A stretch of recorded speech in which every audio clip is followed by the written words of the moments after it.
Hello అండి, welcome to Bhavani smart cooking. ఈరోజు మన స్పెషల్ నాటుకోడి కూర చాలా అంటే చాలా బాగుంటుందండి.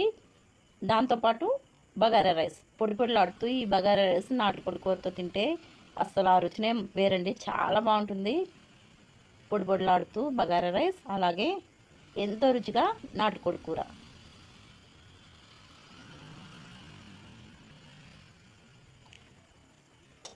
ఈ బగారా రైస్ నాటుకోడి కూర ఉల్లిపాయ నంచుకొని తింటే ఏముంటుందండి, చాలా బాగుంటుంది.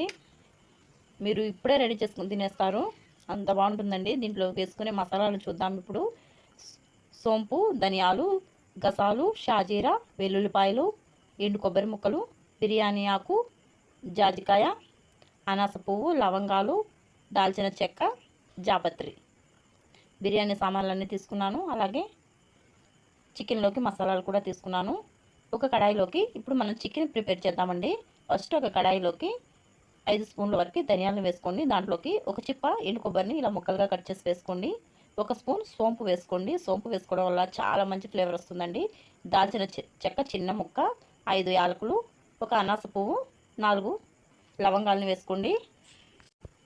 సన్నమంట మీద పెట్టి మాత్రమే ఇవి కలుపుకుంటూ ఫ్రై చేసుకుని అస్సలు మాడిపోకూడదు. మాడిపోయిందంటే టేస్ట్ మారిపోతుంది.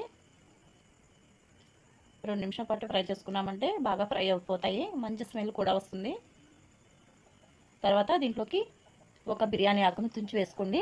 ఇప్పుడు స్టవ్ ఆఫ్ చేసుకోండి. ఒకసారి ఫ్రై అయిన తర్వాత ఇప్పుడు 1 స్పూన్ గసాలు, 1/2 స్పూన్ షాజీరా, చిన్న జాజికాయ ముక్క కూడా వేసుకోండి.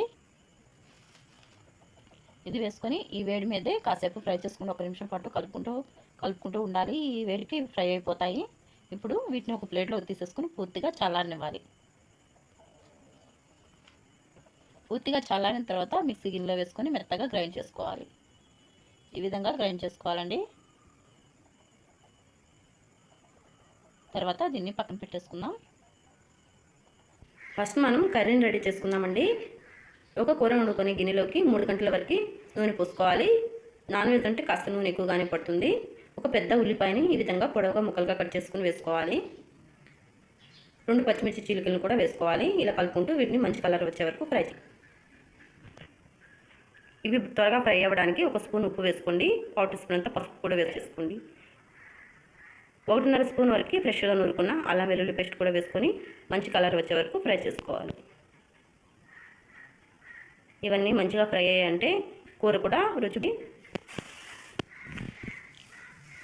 ఇది ఫ్రై అయిన తర్వాత 1 కేజీ చికెన్ వరకు శుభ్రంగా కడుక్కొని తీసుకోండి. నాటుకోడితో చేస్తానని చెప్పాను కదా, నాటుకోడి ముక్కల్ని 1 కేజీ వరకు తీసుకొని శుభ్రంగా కడుక్కొని దీంట్లో వేసేసుకుంటున్నాను. 3 స్పూన్ల వరకు కారం వేసుకోవాలి. కారం కూడా వేసేసుకొని మొత్తం బాగా మిక్స్ చేసుకోవాలండి. ఉప్పు, కారం, పసుపు అన్నీ దీంట్లో బాగా పట్టేలాగా. మనం ఆల్రెడీ పసుపు, ఉప్పు వేసుకున్నాం కదా, ఇప్పుడు ఉప్పు అవసరం లేదు, తర్వాత చూసి వేసుకున్నాం. దీన్ని మూత పెట్టుకొని 1/2 గంట పాటు ఉడికించుకోవాలి.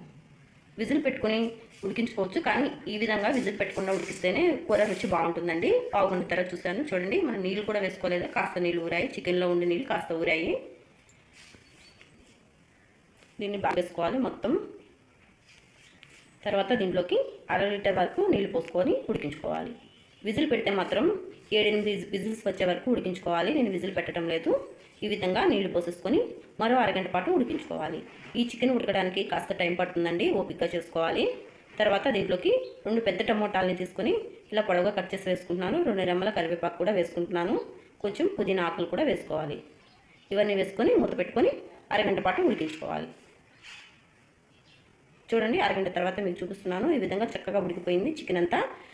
చికెన్ పూర్తిగా ఉడికిన తర్వాత మనం ముందుగా రెడీ చేసి పెట్టుకున్న మసాలాని దీంట్లో వేసేసుకోవాలి. ఈ మసాలా పొడిని దీంట్లో వేసేసుకోవాలి. ఈ మసాలా పొడి బాగా మిక్స్ అయ్యేలాగా కలుపుకోవాలి ఒకసారి. ఈ మసాలా వల్లనే ఈ చికెన్కి చాలా మంచి రుచి వస్తుందండి. మనం ఏ చికెన్ కర్రీ చేసుకున్నా సరే ఈ విధంగా మసాలా చేసుకుని వేసుకోవడం వల్ల మంచి టేస్ట్ వస్తుంది. కొంచెం కొత్తిమీర, పుదీనా ఆకులు కూడా వేసుకొని ఒకసారి కలుపుకుందాం. మసాలా వేసిన తర్వాత మరో 10 నిమిషాల పాటు ఉడికించుకోవాలి. చూడండి, ఈ విధంగా బాగా ఉడికిపోయిందండి. ఇప్పుడు ముక్కలు మీకు ఉడకలేదు అనిపిస్తే మరో 10 నిమిషాల పాటు ఉడికించుకోండి. చూడండి, నాకు మాత్రం చక్కగా ఉడికిపోయాయి. నాకు ఈ కూర రెడీ అవ్వడానికి కనీసం 3/4 గంట వరకు పట్టింది. ముక్కలు కూడా బాగా ఉడికిపోయి ఒకసారి చెక్ చేసుకోండి. ఉడకవు అనిపిస్తే, ఉడకపోతే మరో 10 నిమిషాల పాటు ఉడికించుకోండి. చూడండి, ఇలా పులుసుగా ఉంటే సరిపోతుంది. మనం దించిన తర్వాత కాస్త చిక్కబడుతుంది కూడా. ఈ విధంగా పులుసుగా ఉన్నప్పుడే దించేసుకోవాలి. మనకి చికెన్ కర్రీ రెడీ అయిపోయింది. ఇప్పుడు సర్వ్ చేసేసుకోవడమే. ఎంతో రుచిగా ఉండే నాటుకోడి చికెన్ కూర రెడీ అయిపోయిందండి. దీంతోపాటు బగారా రైస్ చెప్పాను కదా, బగారా రైస్ కూడా రెడీ చేసుకున్నాం. ఈ 2 కాంబినేషన్ తింటే చాలా బాగుంటుందండి. ఇప్పుడు ఒక గిన్నెలోకి 3 గ్లాసుల వరకు బాస్మతి రైస్ తీసుకున్నాను. మీరు నార్మల్ రైస్ అయినా చేసుకోవచ్చు. 3 గ్లాసుల వరకు తీసుకున్నానండి బాస్మతి రైస్. దీన్ని ఒకసారి శుభ్రంగా కడుక్కొని నీళ్లు పోసుకొని ఈ విధంగా నానబెట్టేసుకో. అరగంట పాటు నానబెట్టుకున్నామంటే అన్నం పొడిలాడుతూ బాగుంటుంది. ఇప్పుడు ఒక కడాయి తీసేసుకొని 1 గంటెడు నూనె పోసుకోవాలండి. చూడండి, పెద్దగా ఉండే గిన్నె తీసుకోండి. పెద్దగా ఉండే గిన్నె అయితే మనకి పొడిలాడుతూ అన్నం బాగా ఉడుకుతుంది. 1 స్పూన్ షాజీరా, 1 స్పూన్ గసాలు, 1 స్పూన్ సోంపు వేసుకోండి. 2 బిర్యానీ ఆకులు కూడా వేసుకోండి. చిన్న దాల్చిన చెక్క ముక్క, చిన్న జాపత్రి ముక్క, 5-6 లవంగాలు వేసుకోండి. 3 యాలకుల్ని ఈ విధంగా తుంచి వేసుకుంటే మంచి ఫ్లేవర్ వస్తుంది. అలాగే వేసుకోవడం కంటే తుంచి వేసుకోవడం వల్ల ఫ్లేవర్ బాగుంటుంది. చిన్న అనాస పువ్వు, 1 అనాస పువ్వును వేసుకోవాలి. ఇవన్నీ మంచిగా ఫ్రై అయ్యే వరకు ఫ్రై చేసుకోవాలి. ఒకసారి కలుపుకోండి. తర్వాత ఒక పెద్ద ఉల్లిపాయని పొడవుగా కట్ చేసుకొని వేసుకోండి. ఈ విధంగా నలుపుకోవడంలో పొడిగా విడివిడిగా అయిపోయి బాగుంటుంది. కొన్ని జీడిపప్పు ముక్కలు కూడా వేసుకొని వీటిని ఫ్రై చేసుకోవాలి. 2 పచ్చిమిర్చి చీలికలు వేసుకోవాలి. అలాగే 2 పెద్ద టమాటాలని ఈ విధంగా పొడవుగా కట్ చేసుకొని వేసుకోవాలి. ఈ టమాటా బాగా సాఫ్ట్ అయ్యే వరకు కలుపుకుంటూ ఫ్రై చేసుకోవాలి. టమాటా కాస్త సాఫ్ట్ అయిన తర్వాత 1 స్పూన్ అల్లం వెల్లుల్లి పేస్ట్ వేసుకొని అల్లం వెల్లుల్లి పేస్ట్ కూడా మంచిగా ఫ్రై అయ్యే వరకు, మంచి స్మెల్ వచ్చే వరకు ఫ్రై చేసుకోవాలి. చూడండి, ఈ విధంగా బాగా ఫ్రై అయిపోయింది. మంచి స్మెల్ కూడా వస్తుంది. ఇలా ఫ్రై అయిన తర్వాత దీంట్లోకి మనం ఎసరికి నీళ్ళు పోసుకుందాము. నీళ్ళకు బదులు నేను 1 గ్లాస్ వరకు చిక్కటి కొబ్బరి పాలు వేసుకున్నానండి. కొబ్బరి పాలు వేసుకోవడంలో మంచి రుచి వస్తుంది. మనం ఏ రైస్ చేసినా కొంచెం కొబ్బరి పాలైనా వేసుకున్నామంటే రుచి బాగుంటుంది. నార్మల్గా నీళ్ళు పోసుకొని చేసుకునే కంటే కొబ్బరి పాలు వేసుకుంటే మంచి రుచి వస్తుందండి. 1 గ్లాస్ కొబ్బరి పాలు పోసుకున్నాను. 5 గ్లాసుల వరకు నీళ్ళు పోసుకున్నాను. ఇలా 3 గ్లాసుల బియ్యానికి 6 గ్లాసుల వరకు మనం నీళ్ళు పోసుకోవాలి. కొన్ని పుదీనా ఆకులు, రుచి సరిపడా సాల్ట్ వేసుకొని ఎసరు తెల్లే వరకు మరిగించుకోవాలి. ఇప్పుడు ఉప్పు చెక్ చేసుకున్నాము. సరిపడకపోతే ఈ టైంలో వేసుకోవచ్చు. ఒకసారి కలిపేసుకొని మనం ముందుగా నానబెట్టుకున్న రైస్ని వేసుకోవాలి.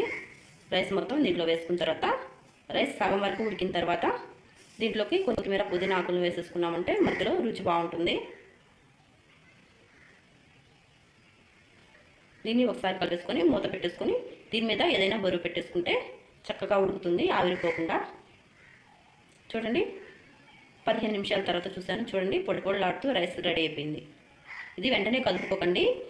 కాస్త ఆవిరిపోయిన తర్వాత కలుపుకున్నారంటే పొడిలాడుతూ బాగా వస్తుంది. ముందే కలుపుకున్నారంటే అన్నం చితికినట్టు అయిపోతుంది. వేడి మీద ఎప్పుడు బాస్మతి రైస్ని కలుపుకూడదు. కదిపామంటే అన్నం విరిగిపోయినట్టు అయిపోతుంది. కాస్త ఆవిరిపోయిన తర్వాత చూడండి, ఈ విధంగా పొడిలాడుతూ చాలా బాగుంది రైసు. మనకి రైస్ కూడా రెడీ అయిపోయింది. ఈ రైస్ని కూడా సర్వ్ చేసుకుందాం.